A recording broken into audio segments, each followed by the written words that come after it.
नमो भगवते वासुदेवाय।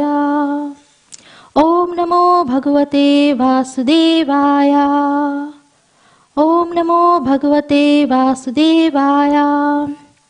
नारायणं नमस्कृत्यं नरं चैव नरोत्तमं देवं सरस्वतीं व्यासां ततो जयामुदीरये। नास्ता प्रयासु अभद्रेषु नित्यं भागवत सेवया। भागवती उत्तम श्लोके भक्तिर्भवति नैष्टिकी। कृष्णाय वासुदेवाय देवकी नंदनाय च नंदगोपाकुमाराय गोविंदाय नमो नमः। ब्रह्म उवाच भगवान्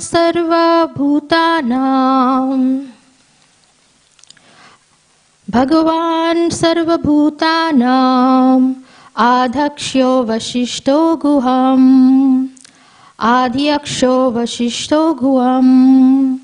वेदाहि अपराधिरुद्धेन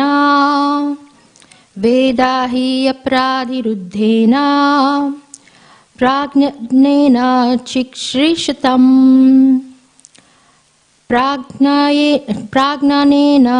चिकीर्षितं। ब्रह्म उवाच भगवान् सर्वभूतानां आध्यक्ष्य वसिष्ठो गुहम् वेदाहि अप्रातिरुद्धेन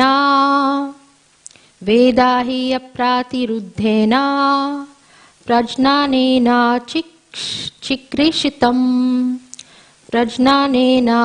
चिकीर्षितम्।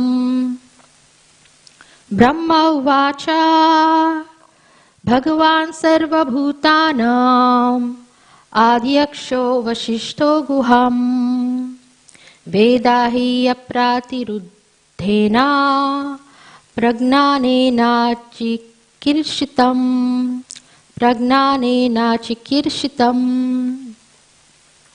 Okay, so Brahma Uvacha, Lord Brahma said, Bhagwan, O my Lord, Sarva Bhutanam, of all living entities, Adiyakshaha, director, Avastitaha, situated, Guham, within the heart, Veda, no, he, certainly, Apratiruddhena, without hindrance, Prajnanena, by superior intelligence, Chikirshitam, endeavors. So the translation and purport by His Divine Grace A.C. Bhaktivedanta Swami Srila Prabhupada ki jai. Okay, Lord Brahma said, O personality of Godhead, you are situated in every living entity's heart as the supreme director, and therefore you are aware of all endeavors by your superior intelligence without any hindrance whatsoever. Translation again.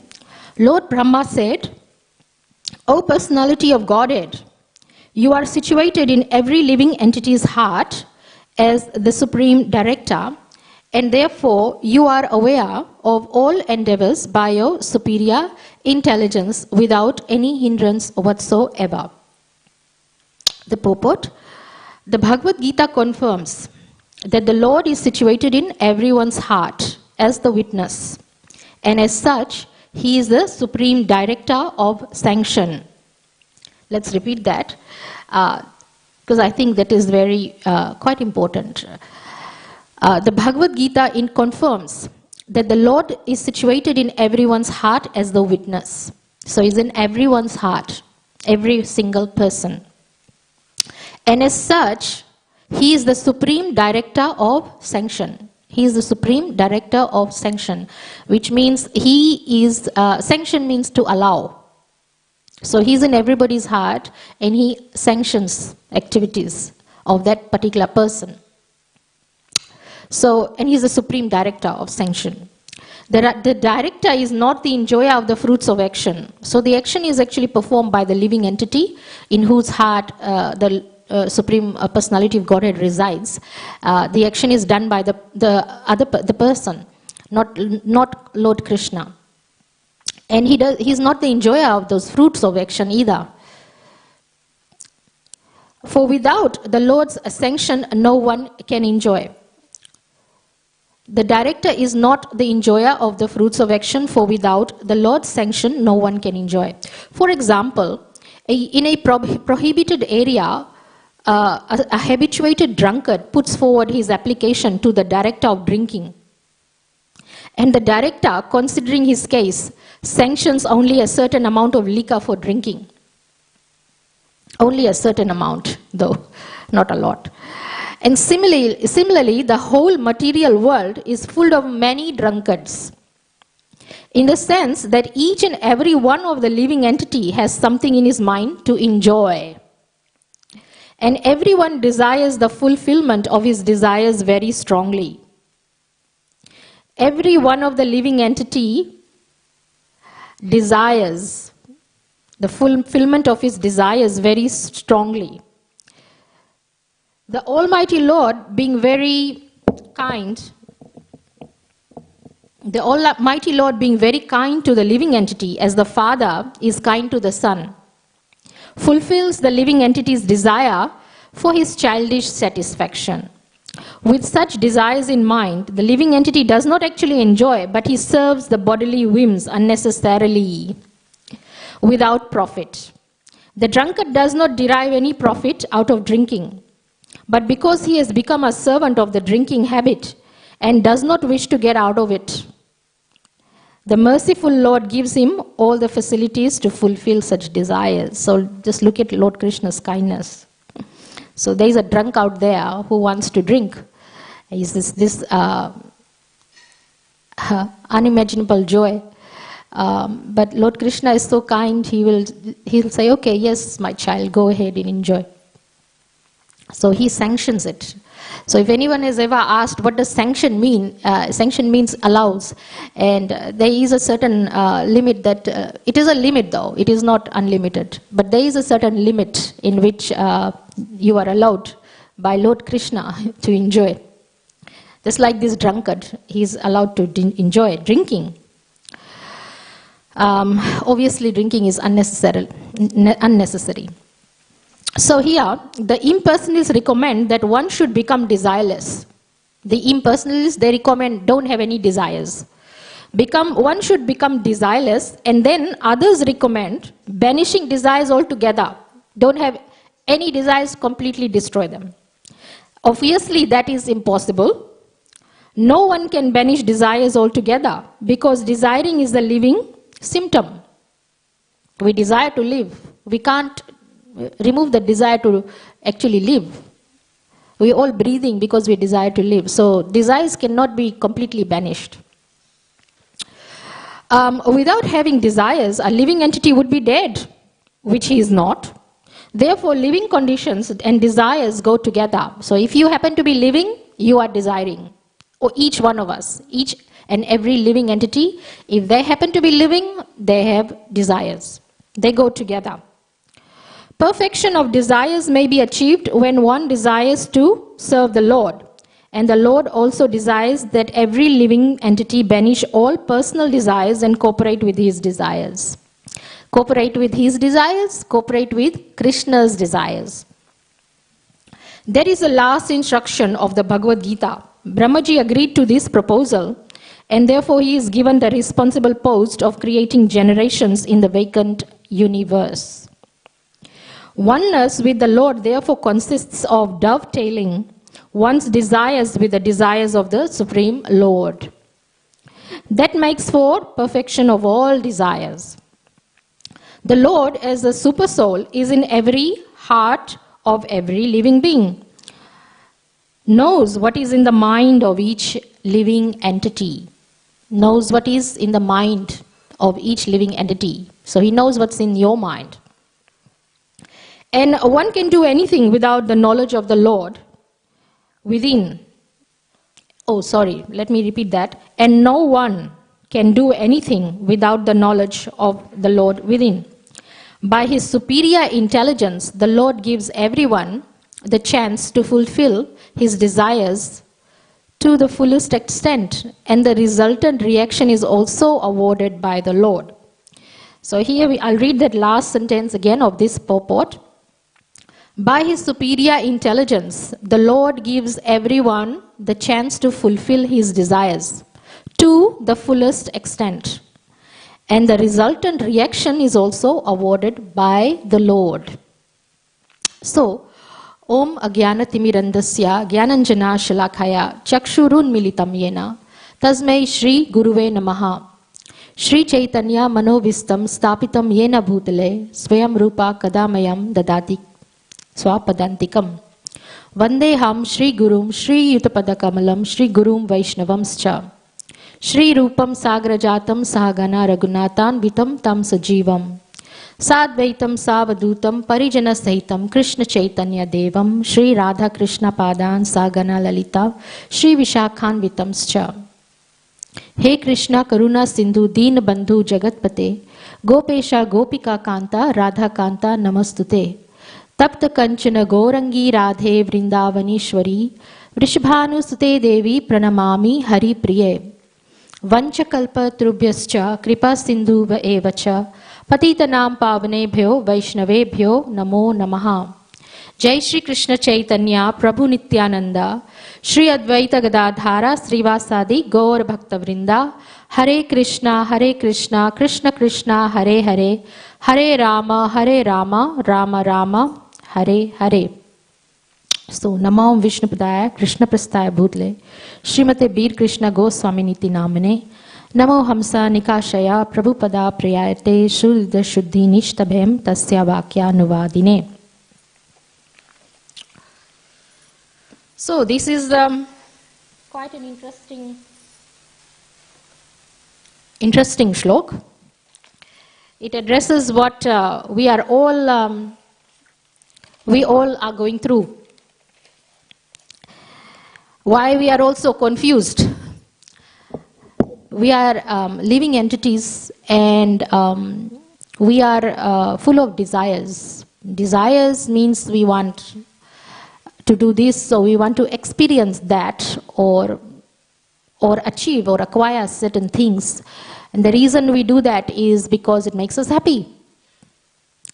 Without achieving or acquiring certain things or certain experiences, we become unhappy. How to address this?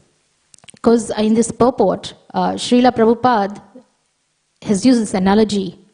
Analogy means comparison, or comparison and likening it like to this similarity between the two.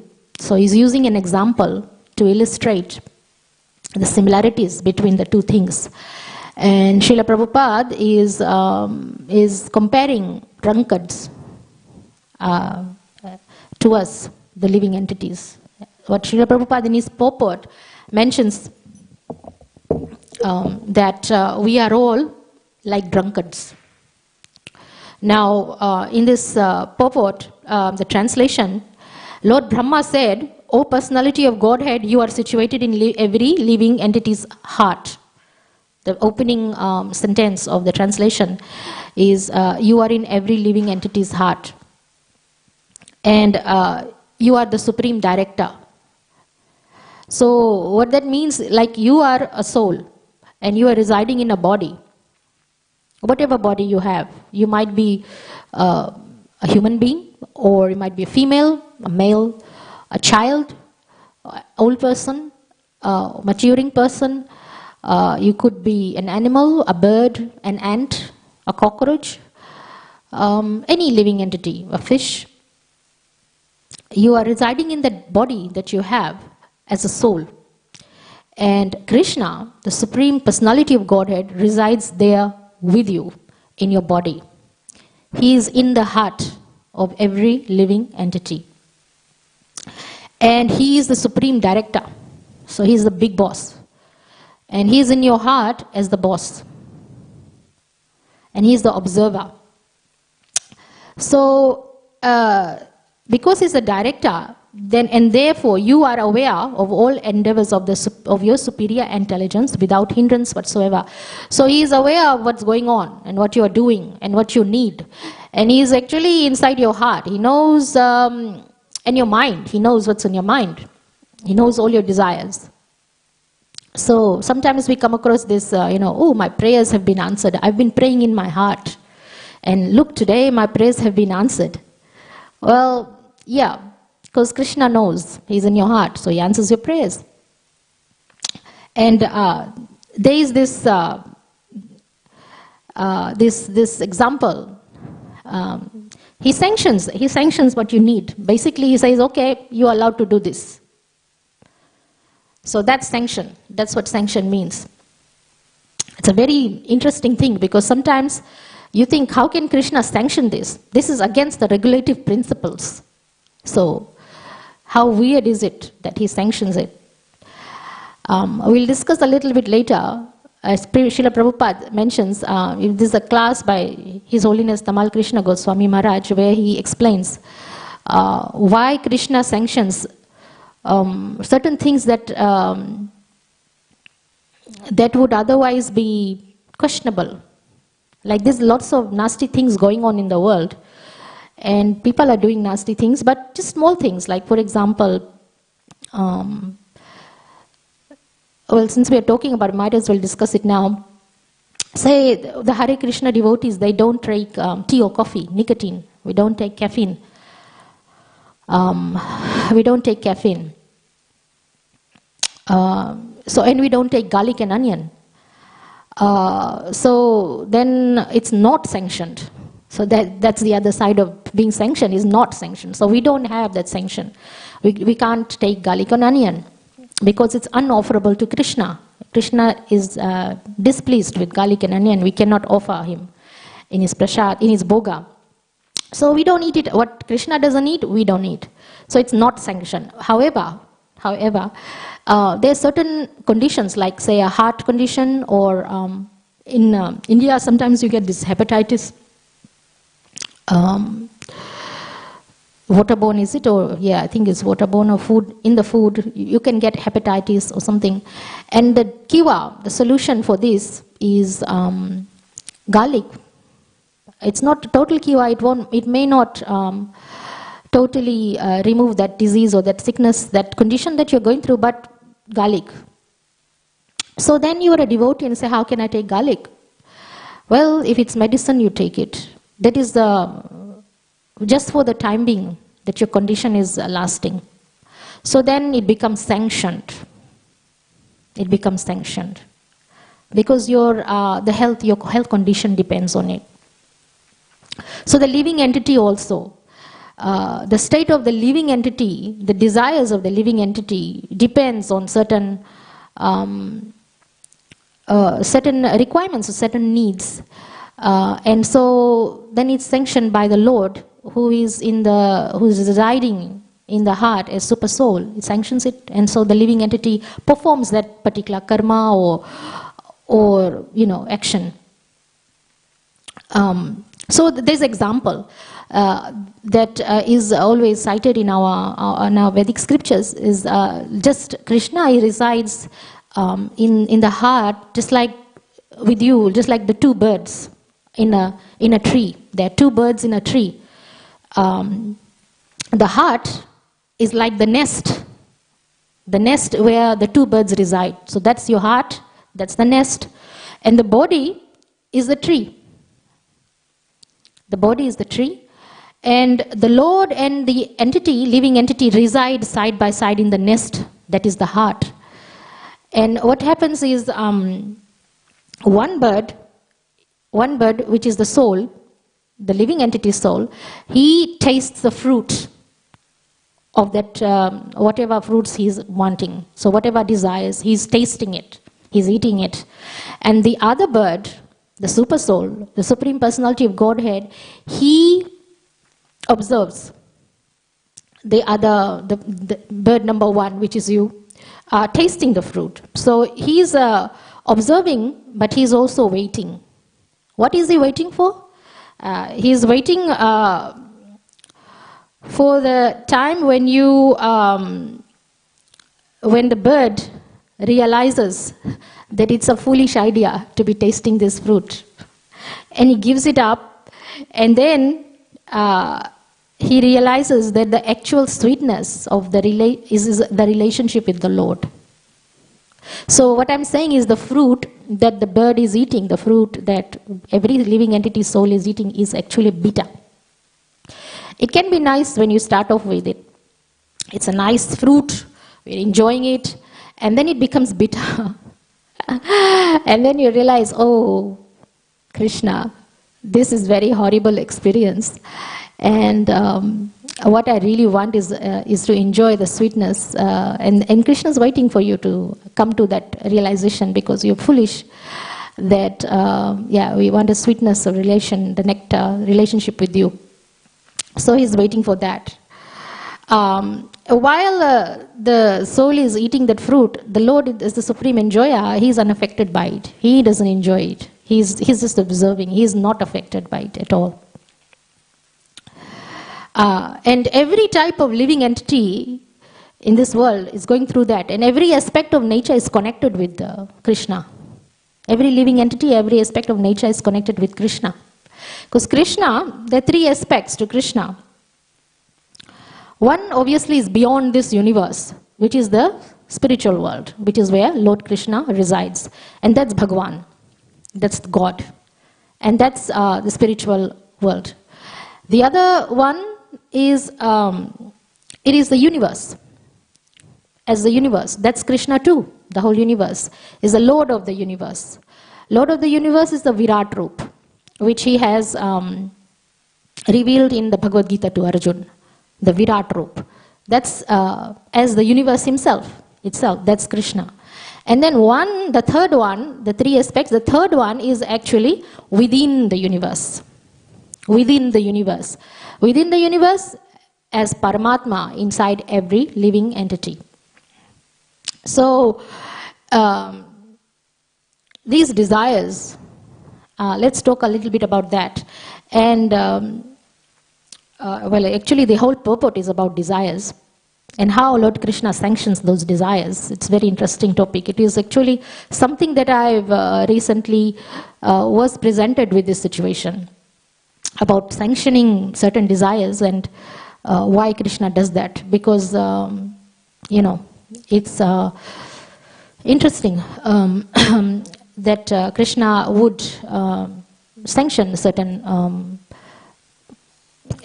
shall we say, enjoyment for that living entity or certain actions. So, Srila Prabhupada actually explains this in this purport as an analogy, is the drunkards. We are just like those drunkards. Why? Well, we examine the symptoms of a drunkard. First of all, he does not know what to do. Then he does not know whether he is dressed or undressed. Where is his house? He cannot find his address. He does not know what is proper or improper. A drunkard speaks all kinds of nonsense and thoughts. He has no control over his mind. By the way, when I'm saying he, I also mean she. So there's an understanding that the drunkard is a he or a she, without discriminating on gender. A drunkard has no control of his or her mind. These are all perfect descriptions of the conditioned soul. How? Let's look at that. How is it similar to us? Well, we don't know our home either. Just like a spiritual, a drunkard person, we also don't know our home. We don't know our spiritual home. That's our spiritual home. Our actual home is the spiritual home with Lord Krishna. We don't know. We don't know our identity. We don't know who we are. We don't really know who we are to Krishna. Do you? It will be very nice if you do know who you are to Krishna, because then you are a realized soul instantly. You're a pure devotee if you do know your identity. We do not have control over the millions of desires which flood our mind. Millions of desires. I want to study this. I want to drive this car. I want to eat this food. I want to visit this location. I want to, acquire this job. I want to do this particular service. Actually, that's a good desire if you want to do a service to Lord Krishna. So this analogy of drunkard, even though we may not like it, we may not like to be called a drunkard. No one likes to be called a drunkard. It is actually very apt because it kind of makes us, we don't know. We don't, just like a drunkard, we don't know who we are. We cannot control our desires, our senses, our mind. We are practicing devotees. We are trying. A lot of us are devotees and we are trying. So, we don't really know anything yet. So that's why Prabhupada said we are just like drunkards. So, there were certain places where actual drinking, the actual act of drinking is prohibited, like say some places in India or say in some countries, like on a Sunday, there's a prayer or something like that, and there's no drinking. But these drunkards who are addicted to drinking, they have this alcohol in their blood, and if they don't get alcohol, they get withdrawal symptoms. They can't live, they can't survive. So what happens is they write this application to whoever is managing the drinking area, drinking section, drinking department, and they say, okay, well, you can have X amount of alcohol because you are addicted. So there you go. So that's what Krishna does. Because living entities, they have a propensity to enjoy, and we need to enjoy. The living entity needs to enjoy. So Krishna says, okay, you can enjoy, but he gives a little amount, limited amount. So then you don't really enjoy as much, but you still get some section, a little bit. So why do you get it? To get your fix. Sometimes we need they say it's a chocolate fix. You need chocolate fix sometimes. Or whatever fix, whatever is what you need is a fix. So Krishna sanctions it. So that was my question was answered there. Krishna sanctions certain things to give them a fix, which is really interesting. Why he does it is because you are the father, you're the son or the child of God, and he loves you, so he does it to please you. But there you go. Because each and every one, according to our nature, that's another thing. According to our nature, what we are intoxicated in that way. It's also got something to do with the influence, the mode of material nature we are in. The mode, whether we are mode of passion, mode of ignorance, or mode of goodness. Our desires reflect the mode of nature we are in. Sometimes it is a mixture of those modes of nature. It could be passion, ignorance combined. It could be goodness and passion combined, or there are many combinations. And so you are intoxicated, or you are in a state of desires according to the nature you are in. So Krishna gives to give you a fix. By the way, this thing is in the class of our acharyas. So it's not coming from me, but it's coming from our acharyas and Srila Prabhupada himself in the purport. These desires, let's take a look at this desire where we want to get rich. And in one of his classes, Srila Prabhupada said, Henry Ford, he had a desire to make money. He made a lot of money. He made a lot of money. And everyone wants to do that. So why does the good Lord, Supreme Personality of Godhead, why does he sanction Henry Ford to get so much money and the others not to? Because everybody wants to make the same amount or maybe more than Henry Ford. So what they do is they work just as hard to make that money, just like Henry Ford, but they don't. So why is there a sanction here and why is a sanction there? So the answer to that, Srila Prabhupada said, is fate. That is fate.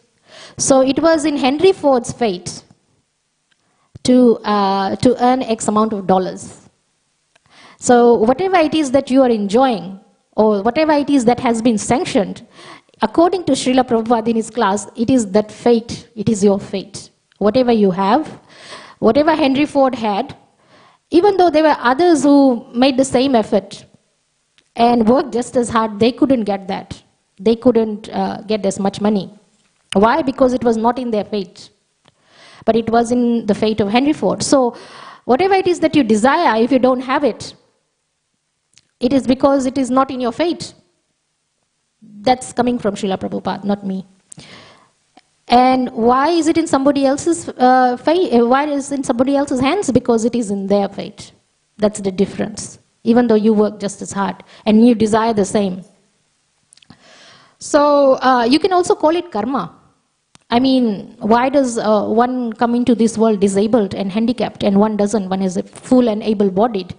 There was this documentary that I was reading, watching. It was a video of this person who was regressed, he went into his past life. The reason they regressed him was he had very short legs, very short legs.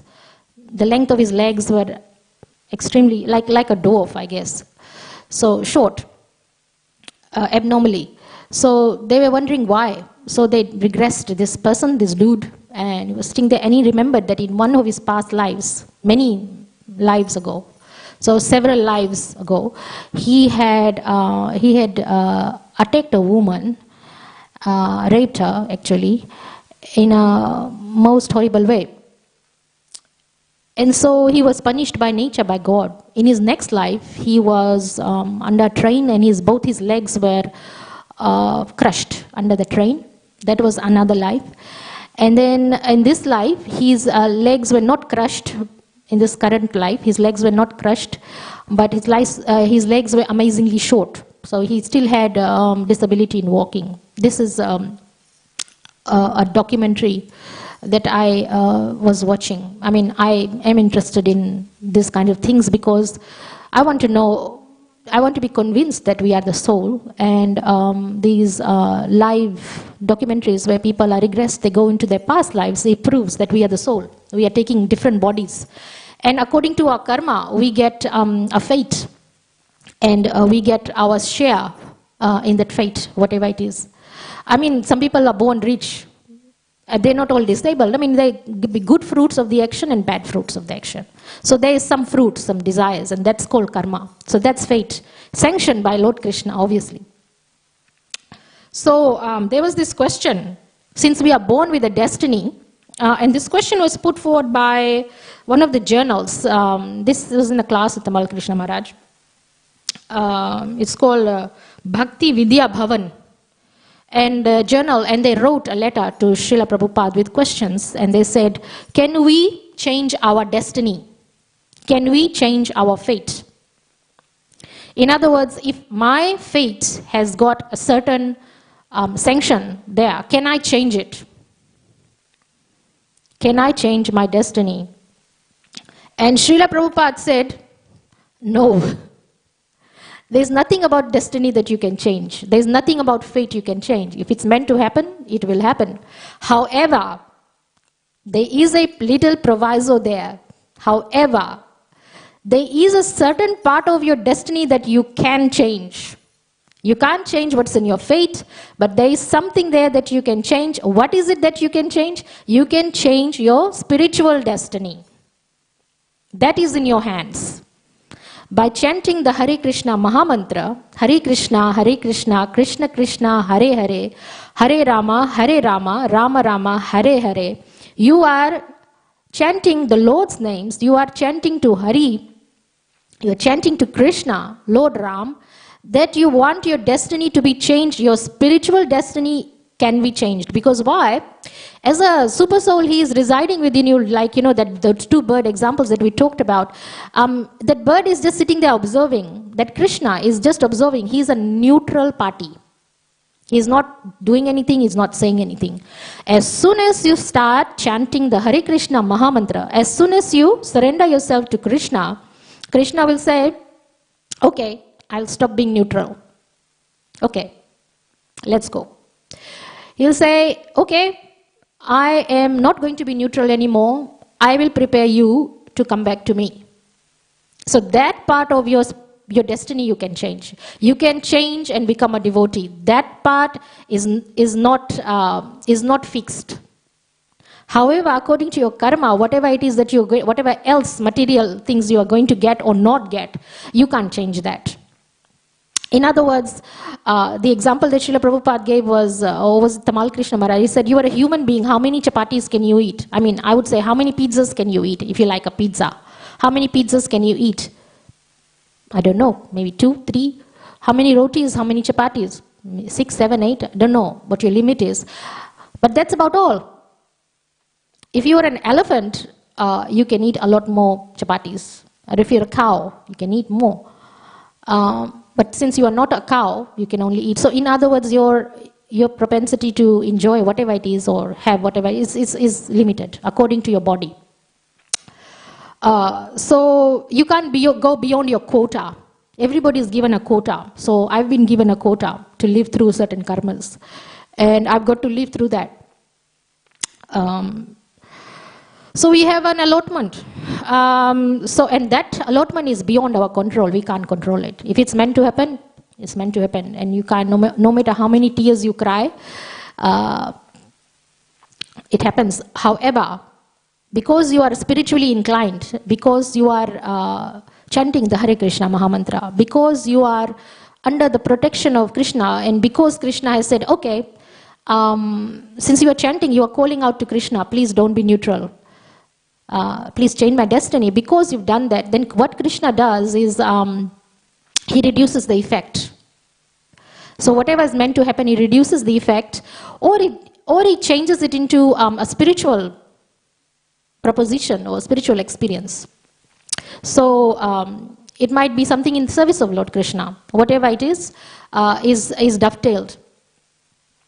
So in the Bhagavad Gita, he actually says, one who surrenders unto me is my friend, and I take care of him. So if you've surrendered yourself, he'll take care of you.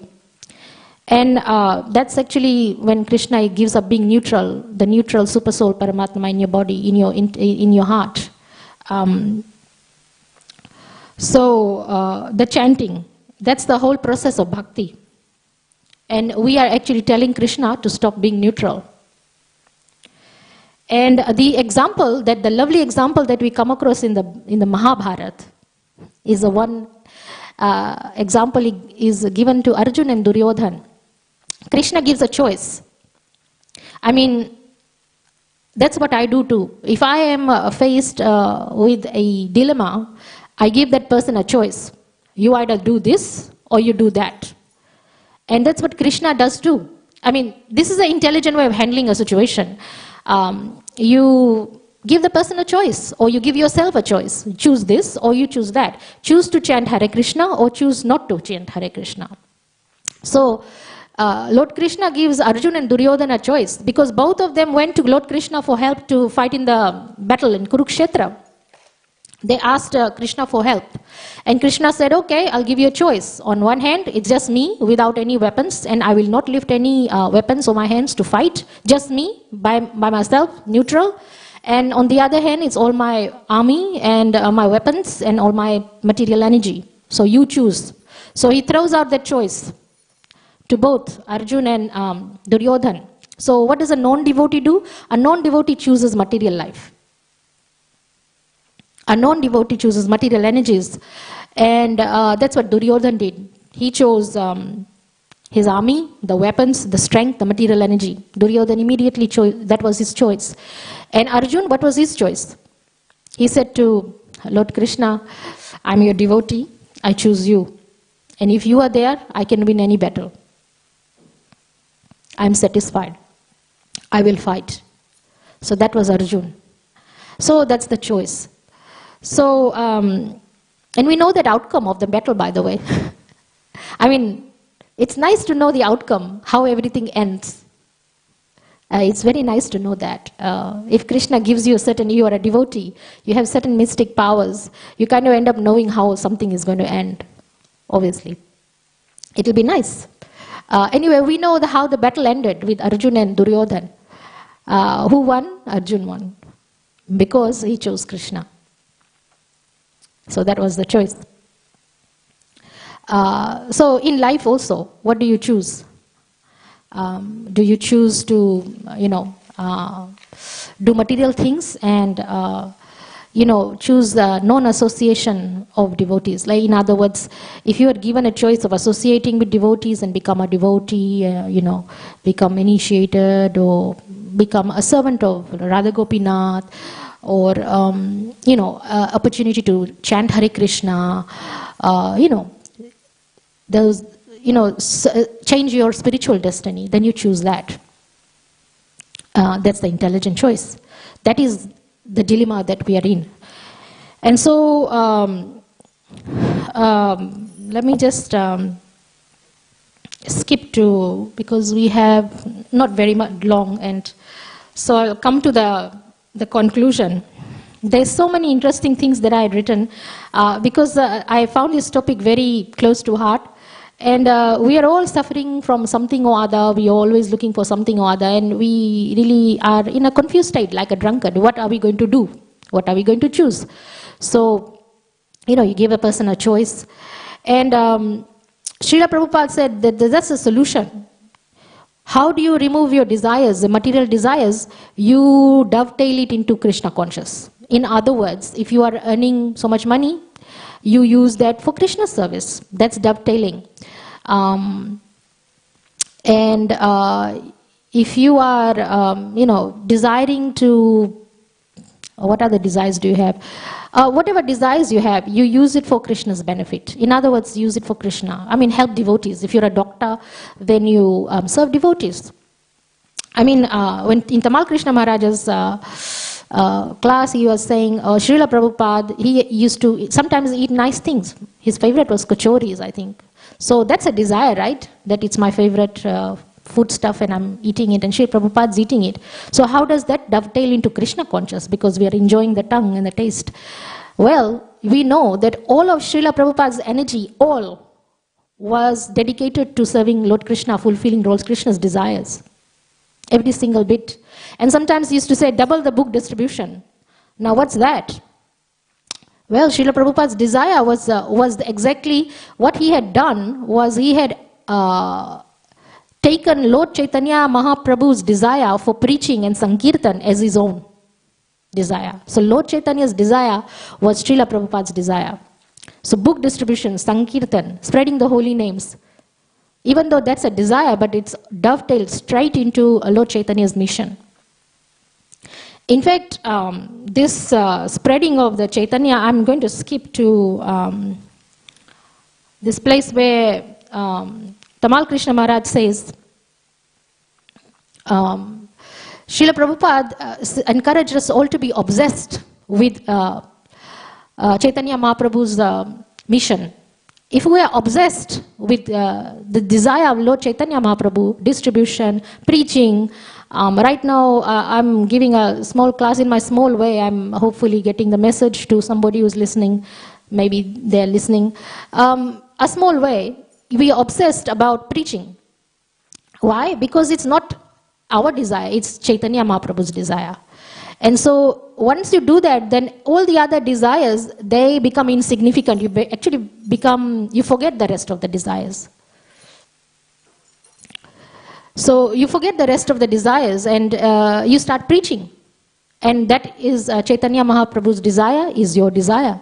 So that was Srila Prabhupada. He was obsessed with that preaching mode. It was his desire to please Lord Chaitanya Mahaprabhu. And Tamal Krishna Maharaj says that towards the end of his physical life, because Tamal Krishna Maharaj was there associating with Srila Prabhupada, he said, Srila Prabhupada said what kept him alive was the Sankirtan results, the results of preaching.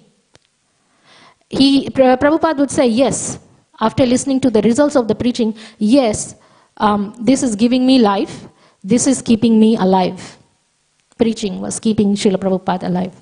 The book distributions, whatever the results of the preaching. So he was dovetailing every bit of his desire, every single desire, as fulfilling Krishna's desire, as fulfilling Lord Chaitanya Mahaprabhu's desire.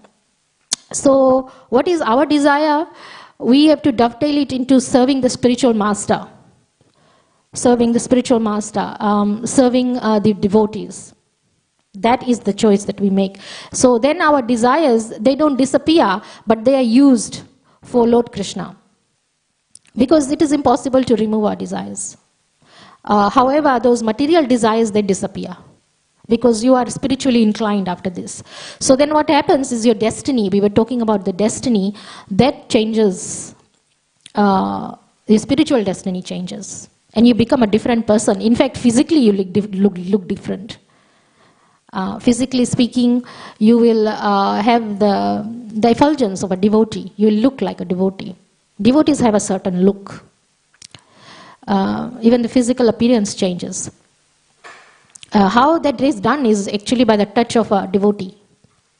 You cannot achieve that devotee status without devotees preaching, without mercy of Krishna, without mercy of the spiritual master. Or, if a devotee preaches or if a spiritual master is guiding you, then you become a devotee. Then you can surrender. Then you can chant Hare Krishna Mahamantra, and that affects your spiritual destiny and your desires. And that is the solution to the problem. So, Srila Prabhupada said, one who has life, if you have life, you must preach. So everyone should preach. And what is our destiny? What is our duty? Is actually to get out of here from this material world and go into the spiritual world. So in other words, we must help ourselves get out. By chanting the Hare Krishna Mahamantra, we must help ourselves to get out of here. But we must also help others to get out of here. Not just ourselves, others. Whoever you come into contact with, you have to help them get out of here. In other words, you've got to deliver that person. If you're a devotee, you preach. And you help that person, you deliver that person to get out of here. Hence, the allotment to your fate, it has a very limited, effect. There were some very interesting stories that I wanted to, but we have run out of time. So I'm going to stop here. But thank you for listening, and have a nice day. Hare Krishna. ग्रंथराज Shrimad Bhagavatam पुराण की जय।